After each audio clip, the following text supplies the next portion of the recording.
Easter जाका आमी कोंकणी भाशेन पास्कांची परब म्हणटा. 40 दीस आमी प्राचित केले आनी जेजून आमचे पासत पोस्ट असल्या ताचें पोस्ट आमी नियाळले आनी आमच्याय जिवितांत ताचे भाशेन पुनर्जीवन जावंक पातकाक मरून नवे जिविताक उठूंक ही परब आमकां आपयता. जेजून खुर्साचेर मरण सोंसून तो जीवन जालो, पुनर्जीवन जालो, तें गुणायता ही परब.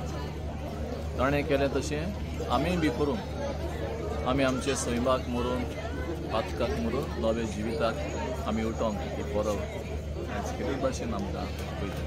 आतां ह्या मिसाच्या हेतून वरवीं सरमवणीन तुमी उज्याचेर आशिर्वाद घातलो, उदकाचेर कितें इम्पॉर्टन्स कितें फक्त आयज नवें आजमेत तयार केला.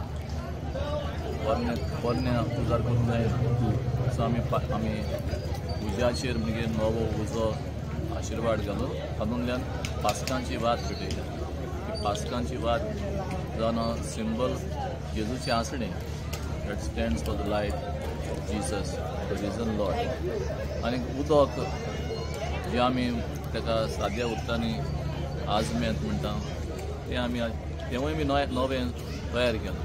ते पासत दोगांयचेरूय आशिर्वाद घाला, उदकाचेरूय घाला आनी उज्याचेरूय आमी आशिर्वाद घेतला.